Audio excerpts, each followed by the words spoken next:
Hey guys, my first movie review with my new phone, so this is something. Just went to the Odeon Cinema and I just went to see the new The Return to Silent Hill. Earlier in the week I watched the first and the second one. I'm just going to straight up and say they were better. This one was alright. It was okay. It wasn't as much about the killers as more about the tortured soul, as the main character James, who was on the hunt to find his ex-girlfriend Mary, who convinced himself that she was still alive and she was in Silent Hill, where the therapist and everything reassured him she's dead.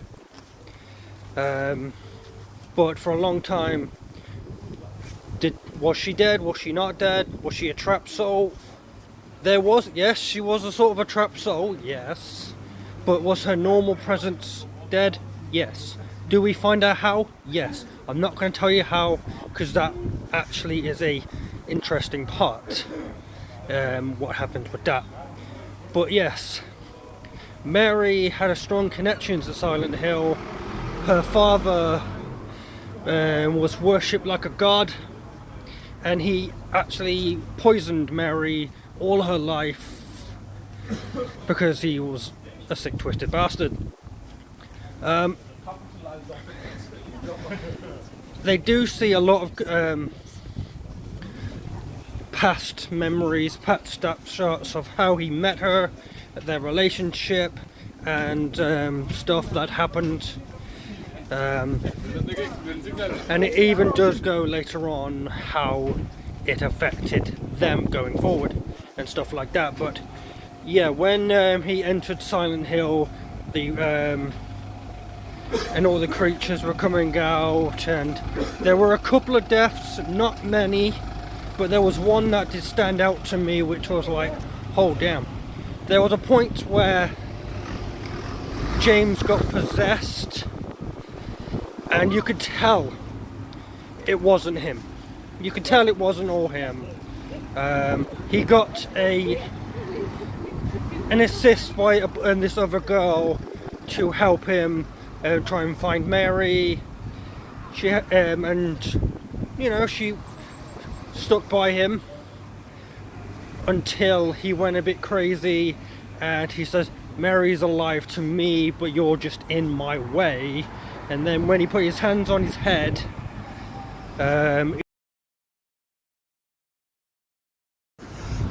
I was saying, he in a way sort of summoned one of the creatures, I guess because he was possessed by one of them, and that girl who assisted him died brutally, and that was probably one of the main kills of the film. There wasn't a lot of them, but it did focus more, instead of on the killers, it focused more on James and his tortured soul, his grief, his sorrow, his obsession to find Mary, his obsession to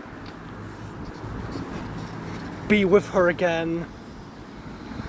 And at one point he was just being a good guy. He saw this kid who looked vulnerable, so he tried to help, but this kid became more of a burden and a torment for him, because she tormented him every chance she could, and I thought it was a bit twisted. And I think she, if I remember correctly, she was responsible for James getting possessed for a time anyway, and then there was a time it looks like he was in hospital and he was fine, but I'm not sure what that was all about. I saw a few people confused. This cinema, I will say, was absolutely packed to the rack, so it was be a really recommended film, because there was barely any seat missing. But there's this thing that happened near the end where the exact same way he met her, it's like he was revisiting it but he got to change how it was. So I don't know if they lived happily ever after or not. I have no idea, but it was a very slow burning film, more about his grief and sorrow and penance and everything like that than The Killers. So I'll definitely say the first two films were better for a film, thriller, horror, mystery sort of thing. But this film was decent, it was alright. Would I ever go and see it again? No. Would I recommend it? Meh. But it was alright.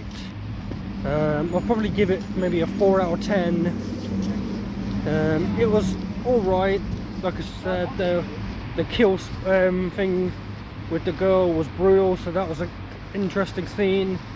And seeing his torment and seeing him fight his demons was pretty interesting to see how much grief. But for all the stuff, I don't know if I would encourage people to go and watch it. I don't know if it'll be something I would say, oh, much recommended. I don't think it would be. If it was the first one, absolutely I would have recommended that, because I really enjoyed it. The second one was really good. I still say the first was the best.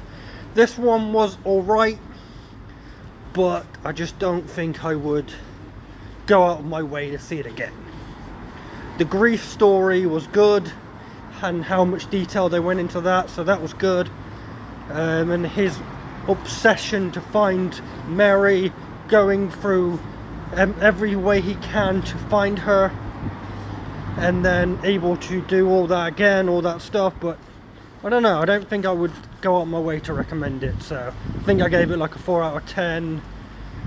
Maybe I'm being kind with that, but when you get the opportunity to see Silent Hill, The Return of Silent Hill, let me know what you think. But yeah, like always, don't forget to like, comment, share and subscribe, and hit the bell for future videos. And have a great night. Peace. Next film, Primate, this Friday. Stay tuned.